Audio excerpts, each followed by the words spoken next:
Hello students, अब तक surface chemistry chapter में हम कोलाइडल सॉल्यूशन वाले पोर्शन के अंदर कोलाइडल सॉल्यूशन का क्लासिफिकेशन, प्रिपरेशंस एंड प्योरीफिकेशन कर चुके हैं।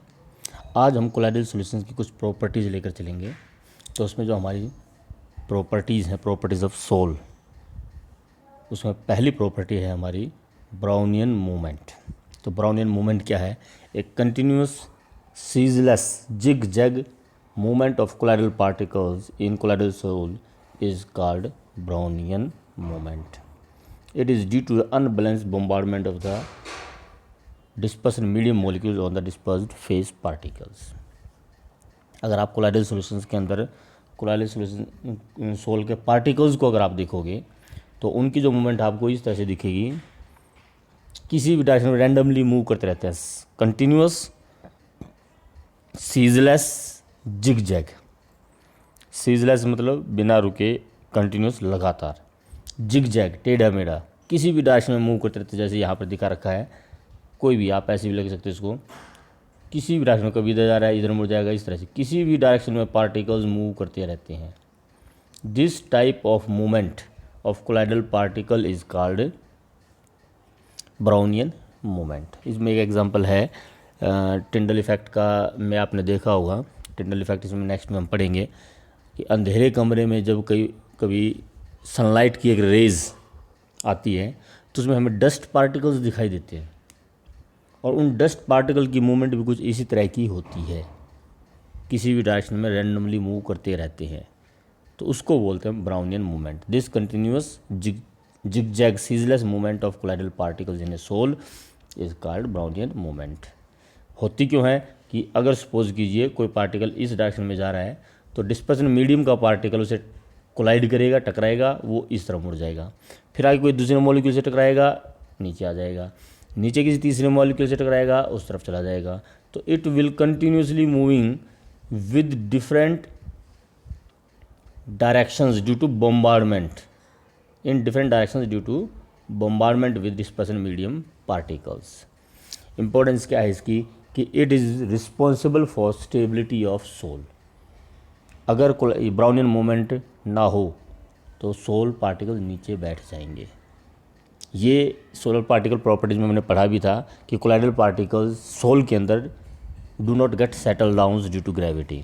रीज़न यही है कि जैसे पार्टिकल नीचे आता है, कोलाइडल डिस्पर्सन मीडियम से टकरा कर वो वापस ऊपर चला जाता है, and it do not settles down. Brownian movement opposes the force of gravity and does not allow the soul particles to settle down. Hence, it is responsible for the stability of soul. तो एक property ये है Brownian movement, particles की movement है zigzag in ceaseless.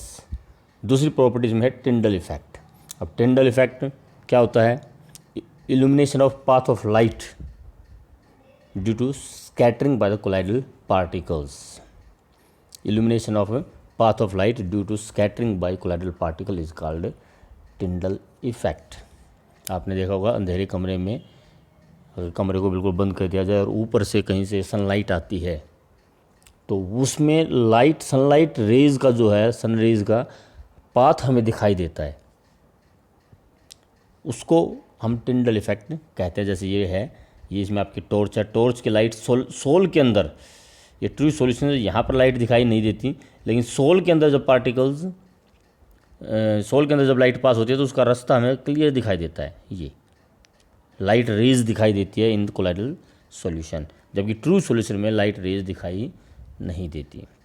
This is called Tyndall effect. This illumination of path of light due to scattering of the colloidal particle. Colloidal particles क्या करते हैं? उस लाइट को स्कैटर्ड कर देते हैं। सपोज कीजिए ये कोलाइडल पार्टिकल है, इस पर जब भी लाइट आकर स्ट्राइक करती है, it will scatter the light in different directions. Light को स्कैटर्ड कर देता है, फैला देता है, और इसी वजह से उस पार्टिकुलर स्पॉट को हमें दिखाई देती है। तो this is called Tyndall effect. Illumination of path of light due to scattering by colloidal particle is called Tyndall effect. Question आ जाता है कई बार कि what happens when light is pass through sol. What happens when light is passed through soul? तो simple answer है Tyndall effect. It will it will illuminate the path of light due to scattering, या scattering of light occurs and illumination of path will takes place। और simply आप इसको बोल सकते हो कि टिंडल इफेक्ट, इसमें फेवरेबल कंडीशन है। टिंडल इफेक्ट कब होता है? The diameter of the dispersed phase particles should not be much smaller than the wavelength of the light. Diameter of dispersed phase particles, dispersed particle या dispersed phase particles should not be much smaller than wavelength of light. हमने colloidal solution में कहा है कि particle का size 1 से 1000 nanometre के बीच में होना चाहिए। Should not be much smaller than wavelength, मतलब 1 नैनोमीटर से कम ना हो, अदरवाइज वो लाइट को स्कैटर्ड नहीं कर पाएगा, टिंडल इफेक्ट शो नहीं करेगा। और इसलिए हम कहते हैं कि ट्रू सॉल्यूशन टिंडल इफेक्ट शो नहीं करते, क्योंकि वहाँ पार्टिकल का साइज बहुत छोटा होता है as compare to the light of wavelength of light. Second है refractive index of dispersed phase and the dispersion medium must greatly differ in magnitude. Dispersed phase और डिस्पर्सन मीडियम का जो रिफ्रैक्टिव इंडेक्स है उसमें काफ़ी डिफरेंस होना चाहिए। Lyophobic sols satisfy the condition of the difference in refractive index, इसलिए वो टिंडल इफेक्ट शो करते हैं। लायोफिलिक में रिफ्रैक्टिव इंडेक्स का डिफरेंस जो है वो कम होता है, तो लायोफिलिक जो है वो कम टिंडल इफेक्ट शो करते हैं, लायोफोबिक ज़्यादा शो करते हैं। In lyophilic sol molecule of dispersion medium stick to the dispersed phase, interaction ज़्यादा होती हैं, इसलिए डिस्पर्सन मीडियम के पार्टिकल्स डिस्पर्स फेस पर स्टिक कर जाते हैं and thus their boundaries get blurred. Lyophilic sol do not show और शो लिटिल टिंडल इफेक्ट।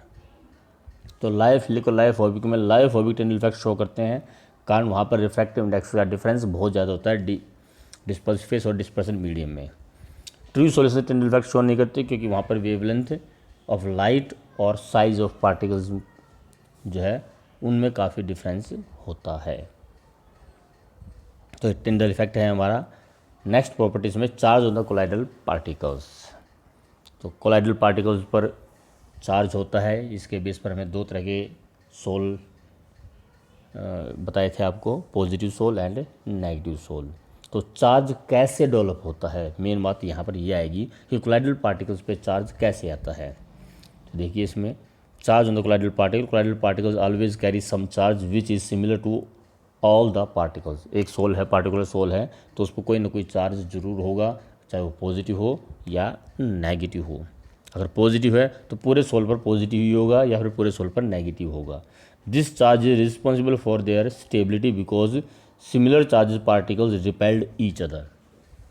इसमें मैं एक एग्जांपल देना चाहूँगा, जैसे दूध के अंदर हम घी मिलाते हैं, वैसे घी दूध के अंदर नहीं मिल पाता, क्योंकि घी सारा ऊपर आ जाता है, दूध नीचे रह जाता है।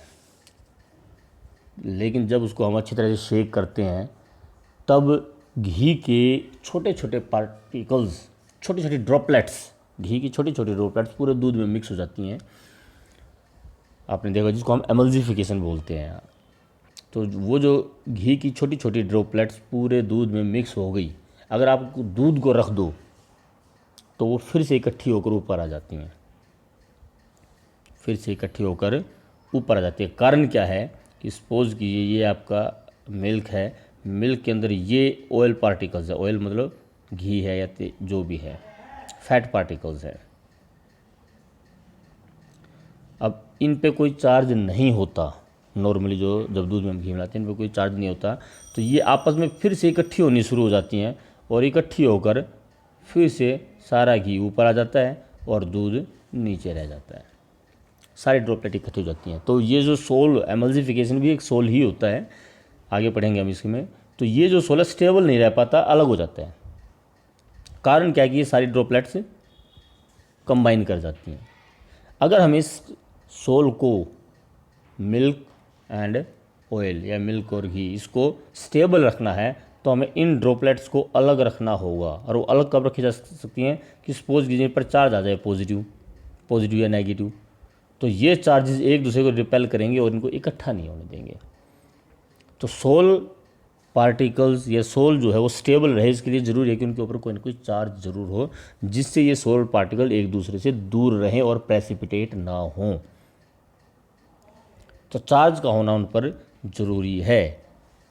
This charge is responsible for their stability because similar charges particles repelled each other. तो चार्ज उन पर जरूर होता है, अदरवाइज वो स्टेबल नहीं हो पाते। कोलाइडल पार्टिकल्स आपस में कंबाइन करके एग्रीगेट होकर नीचे बैठ जाएंगे प्रेसिपिटेट, या फिर ऊपर सरफेस पर आ जाएंगे। तो चार्ज आते कहाँ से, इसमें बात है अब आगे origin of charge on the colloidal particles. तो इसमें जो है आपके 2-3 हैं। पहला है आपका reason, due to the presence of acidic और basic group some particles like protein have carboxylic acid as well as basic group amino group. अब ये आपका है पहला, due to the presence of acidic और बेसिक ग्रुप। एसिडिक या basic group होने की वजह से भी चार्ज डेवलप होता है। अब इसमें हम पहले आपको समझाते हैं, ज़रा देखिए ज़रा। अमीनो एसिड है, अमीनो एसिड्स होते हैं आपके CH R NH2 CO negative, COH sorry.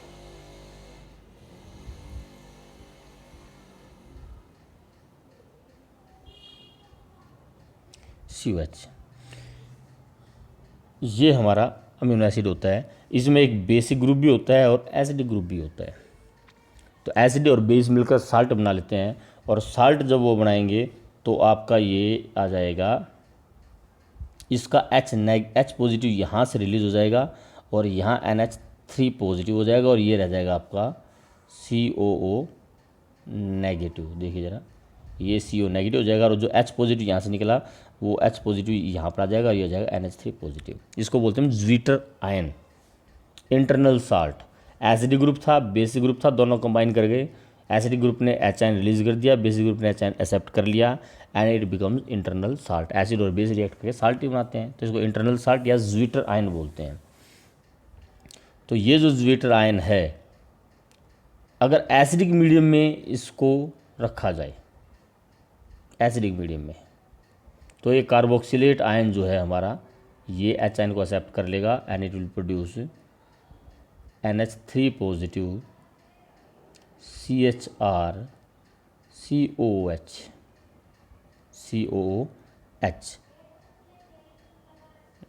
एक मिनट,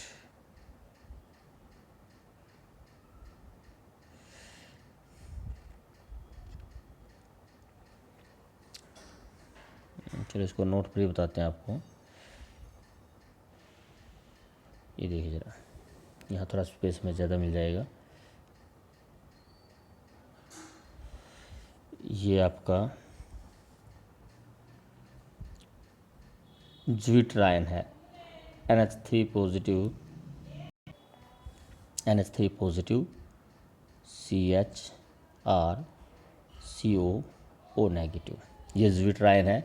अगर तो इसको हम एसिडिक मीडियम में रखते हैं, it will produce NH3 positive CHR COOH। तो यहाँ अब ये तो हो गया न्यूट्रल, ये पॉजिटिव चार्ज इस पर बच गया, इस कोलाइडल पार्टिकल्स पर हमारा पॉजिटिव चार्ज होगा एसिडिक मीडियम में अगर हम इसको रखते हैं। तो अगर बेसिक मीडियम में रखा जाए इसको, OH नेगेटिव आयन बेस यहाँ से H आयन ले लेता है and produce NH2, H positive को ले लेगा, वाटर बना लेगा, और ये NH2 बच जाएगा, जबकि यहाँ मेरा रहेगा CHR CO नेगेटिव। तो अब इस कोलाइडल पार्टिकल पर नेगेटिव चार्ज है यहाँ, ये देखिएगा। जबकि अगर एसिडिक मीडियम था तो एसिडिक मीडियम में यहाँ था पॉजिटिव चार्ज। तो एसिडिक या बेसिक मीडियम की वजह से भी चार्ज डेवलप होते हैं। तो ये हमारा पहला रीज़न है, एसिडिक या बेसिक मीडियम की वजह से। तो जैसे due to the presence of acidic और basic group some particles like proteins है, प्रोटीन्स आपके अमीनो एसिड से बने होते हैं, कार्बोक्सिलिक एसिड और basic group. Such protein molecules में हैव पॉजिटिव और negative charge depending upon the pH। Acidic medium अगर होगा H पॉजिटिव एक्सेप्ट करेगा NH2 और NH3 बन जाएगा। बेसिक मीडियम होगा OH नेगेटिव, यहाँ से H आयन लेगा, नेगेटिव आयन बनाएगा। ऐसे भी दिखा सकते हो आप, या फिर ज्वीटर आयन से जैसे मैंने दिखाया वैसे भी दिखा सकते हो। तो कोलाइडल पार्टिकल पे या तो पॉजिटिव चार्ज होगा या नेगेटिव चार्ज होगा, डिपेंड करता है एसिडिक या बेसिक मीडियम। दूसरा इसमें चार्ज आता है ड्यू टू सेल्फ डिसोसिएशन, जैसे सोप से मिसेल्स बनती हैं। अब जब सोप से मिसेल्स बनती हैं तो वहाँ जो आपका चार्ज आता है, यहीं दिखा देते हैं कि मिसेल्स में आपको बताया था उस पर एक हाइड्रोफोबिक पार्ट होता है और उसका लास्ट में होता है हाइड्रोफिलिक पार्ट। और जब ये एग्रीगेट होते हैं, हाइड्रोफिलिक पार्ट और ये उसका हाइड्रोफोबिक पार्ट एग्रीगेट हो जाते हैं ये, वैसे सोप होता है आपका सोडियम आयन। और सोडियम आयन डिसोसिएट होगा CO negative plus sodium ion में, ये RCO negative plus sodium ion, और ये आपकी मिसल्स बनाते हैं और मिसल्स पर आ जाता है नेगेटिव चार्ज।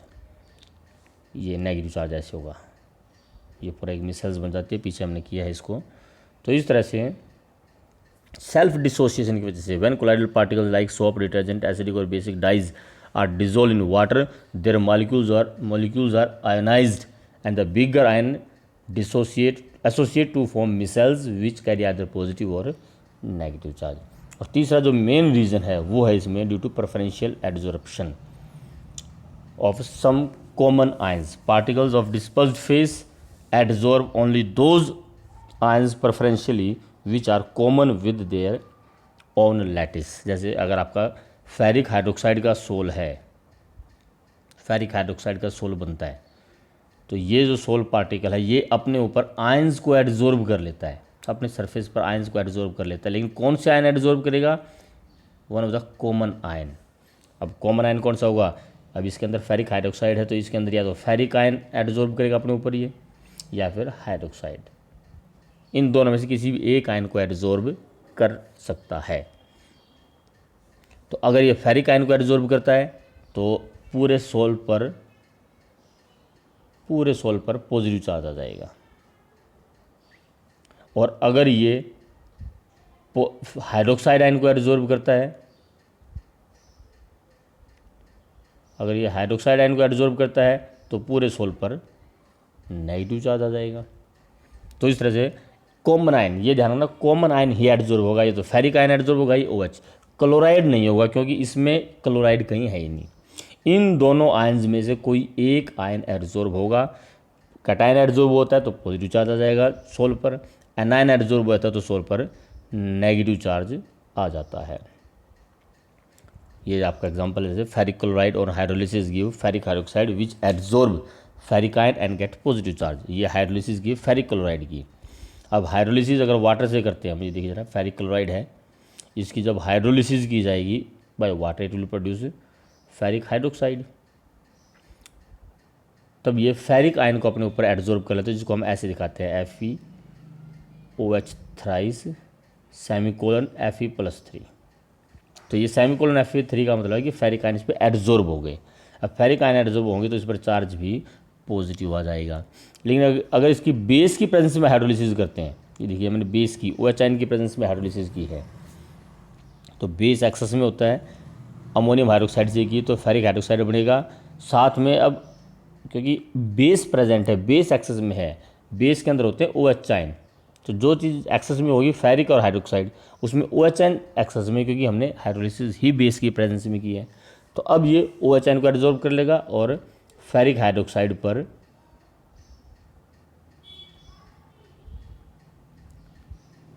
नेगेटिव चार्ज आ जाएगा।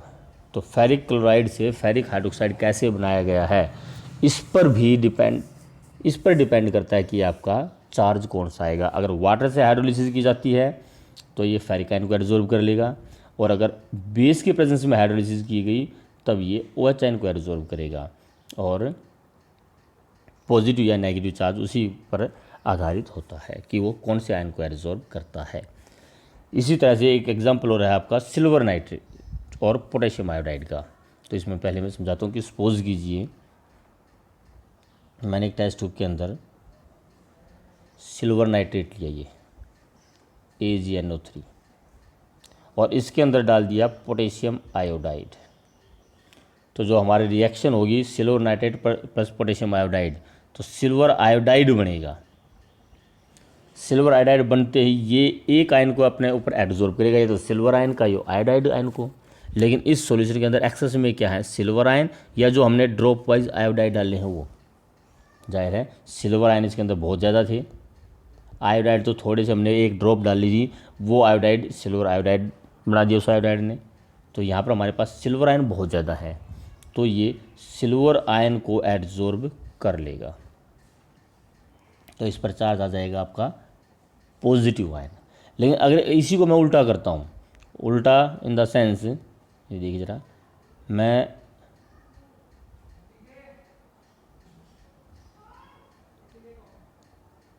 इसके अंदर KI लेता हूँ, यहाँ मैं लेता हूँ KI और सिल्वर नाइट्रेट डालता हूँ, सिल्वर नाइट्रेट, तो बनेगा वही silver nitrate plus potassium iodide, produce होगा हमारा AgI। लेकिन अब मेरे पास सिल्वर आयन कम है, इस सॉल्यूशन के अंदर आयोडाइड बहुत ज़्यादा है क्योंकि हमने काफ़ी सारा पोटेशियम आयोडाइड लिया हुआ है। अब ये आयोडाइड को एब्जॉर्ब कर लेगा और इस पर आ जाएगा नेगेटिव चार्ज। तो प्रेफरेंशियली एब्जॉर्ब एक कॉमन आयन होगा, एक आयन एब्जॉर्ब होगा जिसकी वजह से चार्ज आता है। ये देखिए ज़रा, silver nitrate plus KI AgI plus KNO3, और उसमें अब AgI या तो आयोडाइड को एब्जॉर्ब करके नेगेटिव आयन एब्जॉर्ब करे, नेगेटिव चार्ज आ जाएगा सोल्ट पार्टिकल पर। और अगर हम adding KI to silver nitrate में पोटेशियम आयोडाइड डालते हैं तो सिल्वर नाइट्रेट मेरे पास एक्सेस है ट्यूब के अंदर और हमने बाहर से पोटेशियम आयोडाइड डाला है, अब वो सिल्वर आयन को एब्जॉर्ब करेगा और पॉजिटिव चार्ज आ जाएगा। तो किस मेथड से बनाया गया है सोल, उस पर भी डिपेंड करता है, उस पर चार्ज कौन सा होगा। तो कुल मिलाकर चार्ज जो होगा वो होगा due to preferential absorption of some common ion, एक कॉमन आयन, उन दोनों जो साल्ट है, जो सोल है, उसमें जो दो आयन उनमें से कोई एक आयन एब्जॉर्ब होगा जो एक्सेस में होगा, प्रेफरेंशियली एक आयन एब्जॉर्ब होकर उस पर चार्ज आता है। तो चार्ज आने के ये 3 कारण है, बेसिकली ये रीज़न काफ़ी इंपॉर्टेंट है, ध्यान रखना इसमें। नेक्स्ट प्रॉपर्टी से पहले इसमें एक और, इस चार्ज की वजह से एक और आता है आपका हेल्महोल्ट्ज़ डबल लेयर या स्टर्न डबल लेयर, हेल्महोल्ट्ज़ और stern double layer. In sol, when a solid is in contact with liquid, then at solid liquid interface a double layer of ion appears called Helmholtz double layer. When a solid is in contact with the liquid means ये soul particles हैं और ये आपका liquid है, 1 nanometre से 1000 nanometre के बीच soul का size है और ये आपका डिस्पर्सन मीडियम है। तो solid is in contact with liquid, then at the surface of solid या at the solid liquid interface a double layer of ion is adsorbed called Helmholtz double layer। इसकी surface के ऊपर ions की 2 layer बन जाती हैं, एक ion को तो ये अपने ऊपर एडजॉर्ब करता है, सपोज कीजिए पॉजिटिव कर लिया, दैट में पॉजिटिव और नेगेटिव, मान लीजिए इसने अपने एक आयन को, पॉजिटिव आयन को अपने ऊपर एडजॉर्ब कर लिया, तो एक लेयर तो ये हो गई आयंस की, इसको तो बोलते हैं फिक्स्ड लेयर। इस पॉजिटिव चार्ज की वजह से अब इसके सराउंडिंग में एक और आयन की लेयर डिपॉजिट हो जाएगी, एग्रीगेट हो जाएगी, इकट्ठी हो जाएगी, लेकिन ज़रूरी नहीं है कि उसमें नेगेटिव ही चार्ज हो। अभी यहाँ फिक्स लेयर में पॉजिटिव है तो इसमें मोस्टली नेगेटिव होगा, लेकिन पॉजिटिव चार्ज इसमें भी होगा, लेकिन ज़्यादा नेगेटिव होगा, इसका अपोजिट। तो ये 2 लेयर हो गई आपकी। अब इसमें ज़रा मैं लिक्विड लेयर नहीं दिखा रहा हूँ, ये आपका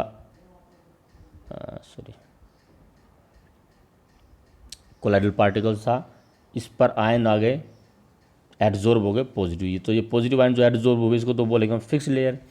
इसके सराउंडिंग में आ जाएंगे नेगेटिव आयंस, ये नेगेटिव आयन है, लेकिन इसमें बीच बीच में पॉजिटिव आयंस भी होंगे, जरूरी नहीं है कि अपोजिट चार्ज ही हो, लेकिन ज़्यादा नेगेटिव होंगे अगर यहाँ पॉजिटिव हो तो। अगर फिक्स्ड लेयर के अंदर नेगेटिव चार्ज है तो इसमें पॉजिटिव आयंस की ज़्यादा होंगे, और फिक्स लेयर पे पॉजिटिव है तो इसमें नेगेटिव आयंस ज़्यादा होंगे। इसको बोलते हैं डिफ्यूज्ड लेयर, इसको बोलते हैं फिक्स्ड लेयर। जो सरफेस के ऊपर एडजॉर्ब हो गए, this is fixed layer, and this which is present in liquid medium, this is called diffused layer. Diffused layer में पार्टिकल्स मूव करके लिक्विड में भी चले जाएंगे, वहाँ से नया आयन इसके अंदर आ जाएगा, इसलिए क्योंकि इसमें पार्टिकल्स की मूवमेंट रहती है, इसको डिफ्यूज लेयर कहा जाता है। तो one part of layer is fix on the surface of solid due to preferential adsorption of ions. Ion adsorb होने की वजह से एक लेयर फिक्स हो जाती है सरफेस के ऊपर, जिसको हम फिक्स लेयर बोलते हैं। अदर लेयर इज मोबाइल और diffuse layer and present on the liquid phase. In the liquid phase it carries ions of both charges. जो डिफ्यूज लेयर होगी उसमें दोनों चार्जेस के आयन होंगे, but ions of charge opposite to that of the fix layer are more in number. लेकिन जो इसमें positive charge अगर है फिक्स लेयर में तो डिफ्यूज लेयर में नेगेटिव आयंस ज़्यादा होंगे। इसमें अगर नेगेटिव चार्ज हो तो इसके अंदर पॉजिटिव आयंस ज़्यादा होंगे। तो इस तरह से आपके दो तरह की लेयर बन जाती है, जिसको हम बोलते हैं स्टर्न डबल लेयर। और इन दोनों लेयर्स के बीच में जो पोटेंशियल डिफरेंस होगा उसको बोलते हैं हम जीटा पोटेंशियल या इलेक्ट्रोकाइनेटिक पोटेंशियल। ये भी आपकी कई बार डेफिनेशन में पूछी जाती है कि what is zeta potential, difference in the potential between the two layers of opposite charges in A double layer. एक डबल लेयर के अंदर जो दो लेयर हैं पॉजिटिव और नेगेटिव, तो उनके बीच में जो वो चार्ज का डिफरेंस है उसे हम जीटा पोटेंशियल कहते हैं। नेक्स्ट है हमारी प्रॉपर्टी इलेक्ट्रोफोरेसिस। अब इलेक्ट्रोफोरेसिस क्या है कि सपोज कीजिए कोलाइडल पार्टिकल्स हैं, बड़ा एक सिंपल सी बात है कि सपोज कीजिए आपका सोल है, सोल पार्टिकल्स ये हैं, इस पर पॉजिटिव चार्ज है। मान लीजिए मैंने ये एक इलेक्ट्रोड इसमें लगाया, इलेक्ट्रिक फील्ड अप्लाई कर दिया, तो ये पॉजिटिव आयन किस इलेक्ट्रोड की तरफ मूव करेगा। जब इलेक्ट्रिक फील्ड अप्लाई करेंगे तो ऑब्वियसली ये मूव करेगा किसकी तरफ, अपोजिटली चार्ज इलेक्ट्रोड की तरफ। इस पर पॉजिटिव चार्ज है तो ये नेगेटिव की तरफ मूव करेगा। अगर इस सोल पार्टिकल पर नेगेटिव चार्ज होता तो ये पॉजिटिव की तरफ मूव करता। तो this migration of sol particles towards oppositely charge electrode is called electrophoresis. ये आपकी इलेक्ट्रोफोरेसिस है, migration of charge colloidal particles towards oppositely charge electrode under the influence of electric field. Electric field के कारण colloidal particles का oppositely charge electrode की तरफ, oppositely charge electrode मतलब अगर सोल पर पॉजिटिव चार्ज है तो वो नेगेटिव की तरफ मूव करेगा, सोल पर अगर नेगेटिव चार्ज है तो वो पॉजिटिव की तरफ मूव करेगा। This is called electrophoresis. तो दो तरह की इलेक्ट्रोफोरेसिस है, cataphoresis, anaphoresis. Cataphoresis movement of cations towards cathode is called cataphoresis. Anaphoresis is movement of anion towards anode. Movement of anion मतलब वो negative ions towards anode is called anaphoresis. तो electrophoresis भी आपकी दो हो गई, कैटाफोरेसिस एंड एनाफोरेसिस। अब इसके बाद इसमें एक डेफिनेशन है electroosmosis, movement of dispersion medium particles towards the opposite electrode across a semipermeable membrane due to osmosis is called electroosmosis. अभी हमने पढ़ा था इलेक्ट्रोफोरेसिस कि अगर कोलाइडल सॉल्यूशंस पे इलेक्ट्रिक फील्ड अप्लाई किया जाए तो कैटायंस टुवर्ड्स कैथोड और एनायंस टुवर्ड्स एनोड मूव करते हैं। लेकिन अगर सपोज हम बीच में सेमी प्रिल मेम्ब्रेन लगा दें जिससे आयंस की मूवमेंट ना हो पाए, तब डिस्पर्सन मीडियम मूव करता है ऑस्मोसिस की वजह से, एंड दैट इज कॉल्ड इलेक्ट्रोओस्मोसिस। ये आपका एग्जांपल है, इसमें देखिए ज़रा, ये आपका बीच में कोलाइडल सॉल्यूशन है ये, और यहाँ पर हमने इलेक्ट्रिक फील्ड अप्लाई कर दिया। ये आपका पॉजिटिव इलेक्ट्रोड है and this is your negative electrode. यहाँ पर प्योर वाटर है और प्योर वाटर है तो ये आपका लेवल यहाँ तक का दोनों में लेवल बराबर है। अब सपोज कि हम इलेक्ट्रिक फील्ड अप्लाई करते हैं नेगेटिव और पॉजिटिव। अगर इस सोल पर पॉजिटिव चार्ज होगा, मान लीजिए हम सोल पर इस पॉजिटिव चार्ज मानते हैं, तो ये सोल पार्टिकल सारे के सारे इस नेगेटिव इलेक्ट्रोड की तरफ मूव करेंगे, लेकिन यहाँ से आगे नहीं जा पाएंगे क्योंकि बीच में यहाँ आ गई सेमी परमिएबल मेम्ब्रेन। मैं ज़रा एक यहाँ दिखा रहा हूँ, सारे के सारे सोल पार्टिकल इस तरफ ये नेगेटिव इलेक्ट्रोड था, इस तरफ पॉजिटिव इलेक्ट्रोड था, तो सारे के सारे पार्टिकल्स यहाँ इकट्ठे हो जाएंगे नेगेटिव तरफ, इससे आगे नहीं जा पाएंगे क्योंकि आगे बीच में आगे सेमी परमिएबल मेम्ब्रेन। अब यहाँ पर पार्टिकल सारे इकट्ठे हो जाएंगे तो यहाँ कंसंट्रेशन ज़्यादा हो गई, तो ऑस्मोसिस हमने पढ़ी है, movement of solvent molecule from lower concentration to higher concentration, तो वाटर इस तरफ अंदर की तरफ मूव करेगा ऑस्मोसिस की वजह से। अब यहाँ पर क्योंकि लिमिटेड एरिया है, वॉल्यूम है, तो एक्सेस ऑफ वाटर इस तरफ वापस निकलेगा, तो ज़्यादा वाटर यहाँ से बाहर आएगा, तो ये पानी का लेवल इंक्रीज़ हो जाएगा, इस तरफ वाटर का लेवल डाउन आ जाएगा। और इस किस तरफ इंक्रीज हुआ, जिस तरफ इलेक्ट्रोड पे पॉजिटिव चार्ज था। और अगर इस पर नेगेटिव चार्ज होता तो बिल्कुल अपोजिट केस होता, तब सारे कोलाइडल पार्टिकल्स यहाँ पर इकट्ठे हो जाते, पानी इस तरफ मूव करेगा और इस तरफ वाटर लेवल राइज हो जाएगा और नेगेटिव इलेक्ट्रोड की तरफ। तो इसकी खासियत क्या है, तो ये पहली बात तो इलेक्ट्रोस्मोसिस की डेफिनेशन हो गई कि movement of dispersion medium particles towards opposite electrode across a semipermeable membrane, dispersion medium move करता है ना कि डिस्पर्स्ड फेस, अपोजिट इलेक्ट्रोड की तरफ across a semipermeable membrane due to osmosis is called electro osmosis. अब देखिए ज़रा इसमें इसकी एप्लीकेशन क्या है। इसकी एप्लीकेशन ये है कि इलेक्ट्रो ऑस्मोसिस के द्वारा हम पता लगाते हैं कि कोलाइडल सॉल्यूशन पे चार्ज कौन सा है। जब इस पर हमने नेगेटिव चार्ज लिया तो वाटर का लेवल नेगेटिव इलेक्ट्रोड पर राइज हो गया था। जब हमने इस पर पॉजिटिव चार्ज लिया तो वाटर लेवल पॉजिटिव इलेक्ट्रोड पे राइज हो गया था। तो जिस इलेक्ट्रोड पर वाटर लेवल राइज होता है वो चार्ज कोलाइडल सॉल्यूशन पे होता है। फिर से देख लीजिए कि मान लीजिए मैंने इस पर पॉजिटिव चार्ज लिया है, कोलाइडल सॉल्यूशन पर अगर पॉजिटिव चार्ज होगा तो सारे कोलाइडल पार्टिकल्स यहाँ इकट्ठे होंगे, वाटर इस तरफ मूव करके पॉजिटिव इलेक्ट्रोड पर वाटर लेवल राइज हो जाएगा। तो इलेक्ट्रोऑस्मोसिस क्या है और इसका एप्लीकेशन क्या है? It is used to identify the charge on the colloidal particles. फिर एक है इसमें isoelectric point. Isoelectric point जैसा कि हमने कहा कि कोलाइडल पार्टिकल्स इलेक्ट्रोफोरेसिस में हमने कहा था कि जब इलेक्ट्रिक फील्ड अप्लाई किया जाता है तो कोलाइडल पार्टिकल्स अपोजिट इलेक्ट्रोड की तरफ मूव करते हैं। कोलाइडल पार्टिकल्स पे अगर पॉजिटिव चार्ज है तो वो नेगेटिव इलेक्ट्रोड की तरफ मूव करेगा, कोलाइडल पार्टिकल्स पे अगर नेगेटिव चार्ज है तो वो पॉजिटिव इलेक्ट्रोड की तरफ मूव करेगा। इसको बोलते हैं इलेक्ट्रोफोरेसिस। लेकिन जैसा हमने अमीनो एसिड के केस में बताया था कि एसिडिक मीडियम हो तो उस पर पॉजिटिव चार्ज आता है और पॉजिटिव चार्ज की वजह से वो नेगेटिव इलेक्ट्रोड की तरफ मूव करेगा। बेसिक मीडियम हो तो उस पर नेगेटिव चार्ज आता है और नेगेटिव चार्ज आने की वजह से वो पॉजिटिव इलेक्ट्रोड की तरफ मूव करेगा।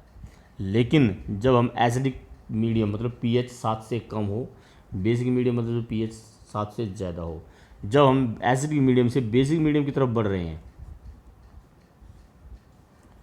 मूवमेंट नेगेटिव इलेक्ट्रोड से पॉजिटिव इलेक्ट्रोड की तरफ होती चली जाएगी और बीच में एक pH ऐसी आ जाती है कि मूवमेंट नहीं होती। सपोज कीजिए आपकी pH 2 है, pH 2 है तो मीडियम कौन सा हो गया? एसिडिक मीडियम हो गया। तो कोलाइडल सॉल्यूशन पर पॉजिटिव चार्ज होगा और वो नेगेटिव इलेक्ट्रोड की तरफ मूव करेगा।